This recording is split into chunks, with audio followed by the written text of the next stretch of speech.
Magandang araw sa iyo at salamat sa pagsama sa amin sa paghimay ng isang napakahalagang usapin. Ang mga materyales na pinag-uusapan natin ngayon ay tungkol sa pamumuno. Pero hindi yung karaniwang leadership. Pag-uusapan natin ang pamumuno sa gitna ng tagtuyot. Yung mga panahong parang wala nang mapiga. Mhm. Bumabagsak ang morale at minsan kahit ikaw bilang leader, nagdududa ka na rin. At yung mission natin dito, hindi lang para maghanap ng survival tips. Hindi lang. Ang gusto nating alamin ay paano ba itong tagtuyot mismo? Paano ito nagiging pinakamahalagang yugto sa paghubog ng isang leader? Oo. Kasi may isang malaking tanong sa mga binasa ko. Kapag tuyo na ang lahat, ano yung pinakaimportante? Sabi doon, hindi raw karisma, hindi ring kontrol. Ano raw? Isa lang daw ang sagot, presensya. At yan yung gusto nating hukain ng malalim ngayon. Isang napakagandang panimula. Kasi totoo yan, no? Halos lahat ng leadership training nakatuon lagi sa pag-manage ng paglago, ng kasaganaan. Tama, growth, growth, growth. Exactly. Bihira yung naghahanda sa atin para sa kabaligtaran. At para lang malinaw sa simula, yung tagtuyot, hindi lang to tungkol sa pera o resources, di ba? Hindi lang. Mas malalim. Mas malalim pa, may isang source na tinawag itong moral fatigue, pagkapagod ng konsensya. Sabi naman ng iba, emotional exhaustion. Yung ubus na ubus ka na. Oo, yung pakiramdam na wala ka nang maibigay. Pwede ring pagkasira ng tiwala, pero ang pinaka nakakagulat para sa akin ay ito. Yung pinakamalaking transformasyon daw ng leader, hindi nangyayari pagkatapos ng krisis, Talaga? kundi habang nilulunod siya nito. Wow! Yung sinabi mong habang nilulunod siya nito, doon ako napatigil eh. Kasi parang magkaroon ng transformasyon, kailangan muna nating makilala ano ba tong tubig na lumulunod sa atin. Ano ba yung mga anyo ng tagtuyot na to na minsan hindi natin napapansin. Eksakto, hindi siya parang bagyo na biglang dumarating eh. Dahan-dahan. Madalas dahan-dahan pagkatuyo at ayon sa mga materyales may 5 magkakaugnay na anyo yan. Una, yung tinatawag na spiritual fatigue. Okay, ano yun? Yun yung pakiramdam na yung mga dating nagbibigay buhay sa'yo tulad ng pananalangin o pagninilay, nagiging isa na lang siyang obligasyon. Checklist na lang. Mechanical. Parang trabaho na lang. Oo. Pangalawa, at ito medyo delikado, moral confusion. Kapag sobrang tindi ng pressure, biglang lumalabo yung linya ng tama at mali. Nako. Nagsisimula ka nang i-justify yung mga maliliit na kompromiso para lang makaraos. Teka, diyan sa moral confusion, yan yata yung pinakamapanhing lang sa lahat. Kasi hindi mo namamalayan, di ba? Totoo. Paunti-unti kang nadudulas, hindi siya isang malaking desisyon na gagawin ko tong masama. Parang serye lang ng maliliit na pag-give in. Nakakatakot yan. Tama ka sa obserbasyon mo. At konektado dyan yung pangatlo, emotional exhaustion. Yung classic empty cup. Yun na nga, patuloy kang nagsasalin sa iba, sa team mo, sa pamilya mo, pero wala nang pumupuno sa sarili mong tasa. Nagiging irritable ka, cynical, o manhid. At yung pang-apat, Yung pang-apat, yung mas halata, organizational decline. Dito na to nakikita sa numero. Bumababa ang partisipasyon. problema sa pera. Oo, problema sa pananalapi, nag-aalisa ng mga tao, at panghuli, na siguro resulta na ng lahat ng nauna ay cultural fragmentation. Ano yan? Pagkakawatak-watak. Oo, nasisira ang tiwala. Nagkakaroon ng mga kampi-kampi. Lumalakas ang polarisasyon. Hambigat, di ba? Kasi madalas, hindi yan pa isa-isa, sabay-sabay. Grabe, ang bigat pala talaga kapag pinagsama-sama. Isang perpektong bagyo para sa burnout. Pero dito ako na-curious ha. Sabi sa materyales, may malaking pagkakaiba raw sa pagtingin dito bilang parusa, kumpara sa pagtingin dito bilang isang revelation. Madaling sabihin pero para sa leader na nasa gitna ng apoy, nalulugi ang kumpanya, nag-aaway yung mga tao, baka isipin niya, anong revelation? Impyerno to. Paano yan? Yan yung pinaka-contra-intuitive na bahagi.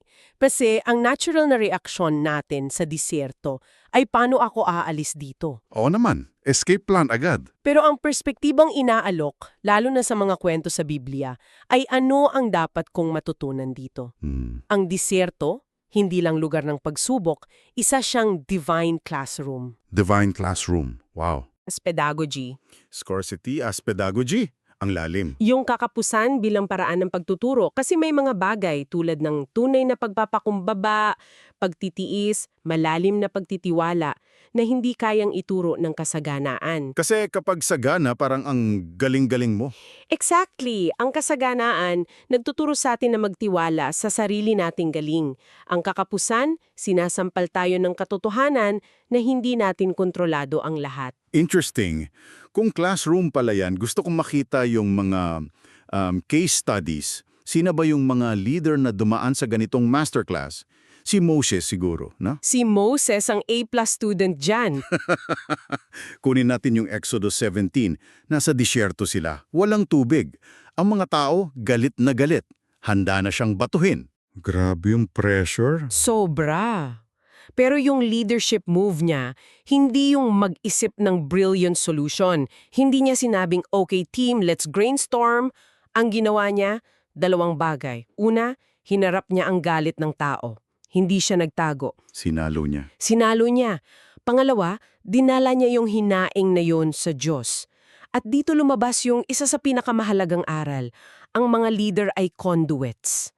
Daluyan, hindi sila controllers. Daluyan, hindi source. Yon.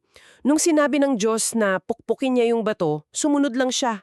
Hindi si Moses ang gumawa ng tubig. Siya lang ang instrumento. Ang moment na isipin ng leader na siya ang source, yun ang simula ng pagkatuyo niya. Napakalakas nung konsepto ng leader bilang daluyan. Pero iniisip ko, paano kung yung leader sobrang bigat na ng sinasalo niya? Yung galit, yung takot ng mga tao, paano kung parang barado na yung daluyan? Paano niya yung nililinis? At dyan papasok yung kwento ni Elijah.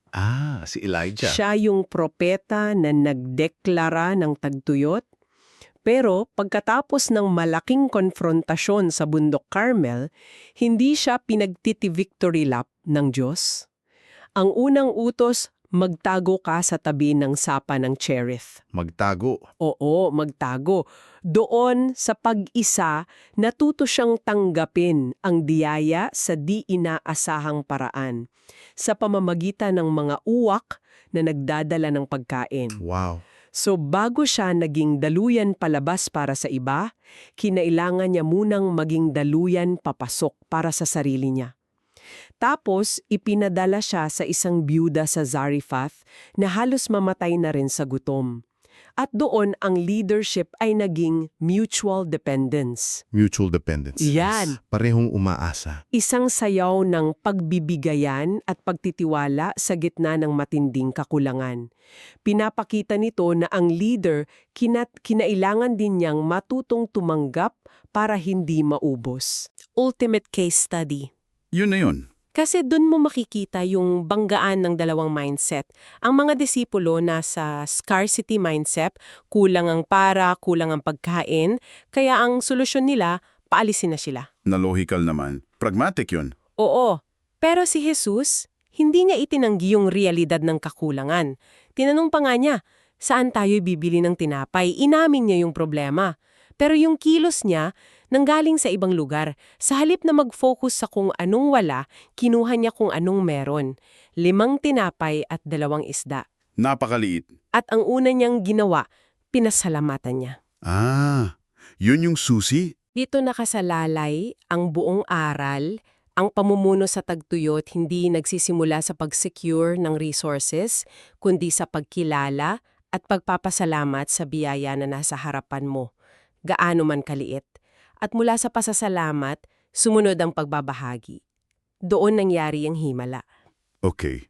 So kung pagtatagni-tagniin natin, ang tagtuyot ay classroom, ang leader ay daluyan, at ang panimulang aksyon ay pasasalamat.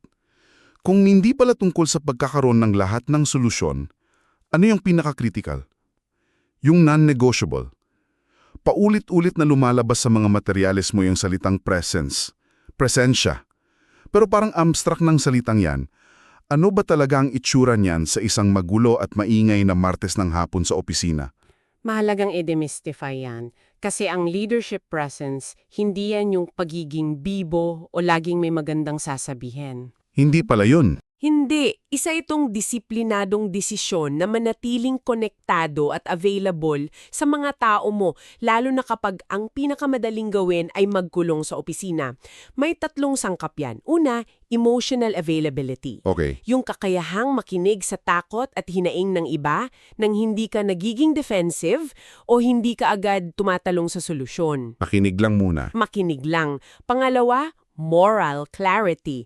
Yung paninindigan sa integridad kahit lahat sa paligid mo sumisigaw na mag-shortcut ka na. At pangatlo, spiritual rootedness. Yung merong kang pinaghuhugutan ng lakas at pag-asa na mas malalim pa sa quarterly report. So, yung presensya sa madaling salita, isa siyang tahimik na mensahe.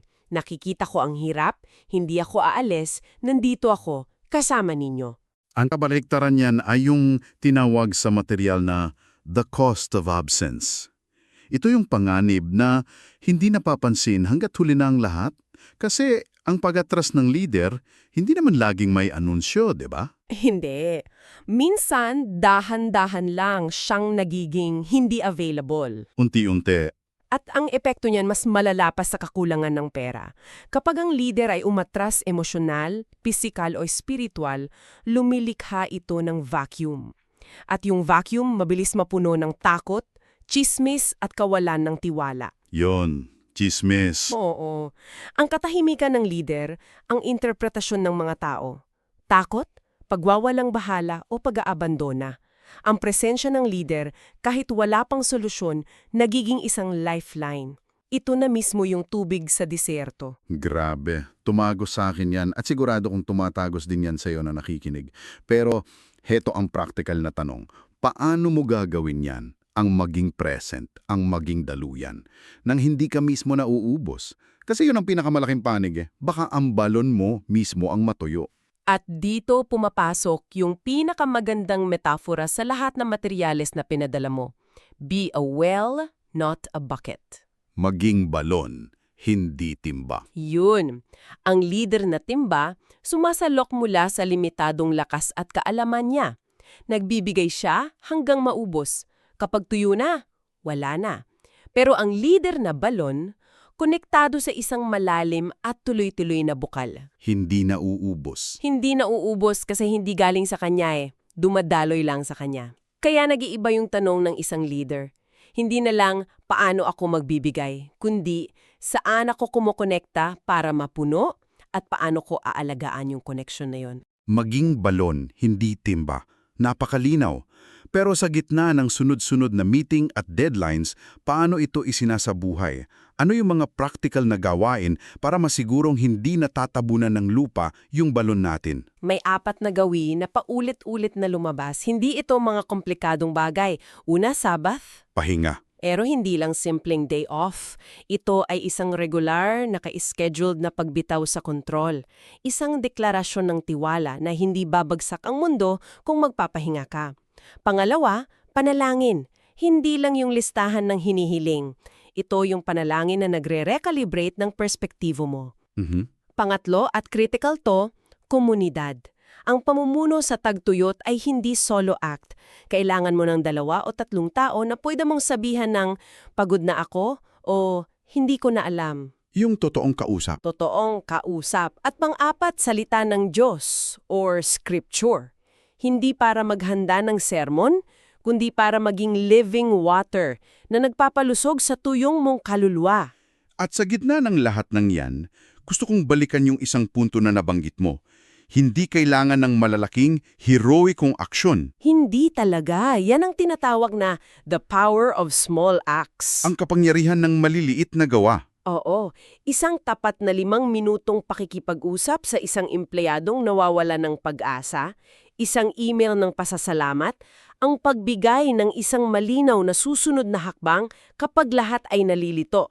Yung mga maliliit na gawaing to, kapag ginawa ng may buong presensya at katapatan, lumilikha ng ripple effect. Ito yung mga patak na dahan-dahang pumupuno sa mga bitak ng tuyong lupa. Sa pagtatapos nitong ating malalimang pagsisid, ang pinakamalinaw na mensahe para sa akin ay isang radikal na pagbabago ng pananaw. Ang tagtuyot, pala, hindi siya senyales ng pagkabigo. Hindi. Pwede siyang maging isang sagradong espasyo, isang classroom, isang training ground kung saan nahuhubog yung tunay na pamumuno. Tama. Hindi tungkol sa pag-alis ng problema, kundi sa pagpiling manatili, sa pagiging daluyan at sa pagtitiwalang may mas malalim na balon. At marahil, ang pinakamahalagang ideya na maiiwan sa'yo na nakikinig ay ito. Ang leader na nahubog sa gitna ng tagtuyot, hindi lang siya basta nakaligtas, nagiging iba siya. Nagiging balon. Sina mismo ay nagiging isang well, isang balon. Nagiging tanda ng tubig sila sa isang uhaw na mundo. Ipinapakita nila sa iba, sa pamamagitan lang ng kanilang presensya, na posible ang buhay, posible ang pag-asa, kahit sa gitna ng disyerto. Isang napakagandang paalala. Kaya iwan namin sa iyo ang tanong na ito para pagnilayan. Sa iyong sariling tuyong lupain ngayon, sa trabaho man, sa pamilya o komunidad, ano ang isang maliit ngunit tapat na aksyon ng presensya na maaari mong gawin ngayong linggo para magsimulang maging isang daluyan ng tubig para sa mga taong nakapaligid sa iyo?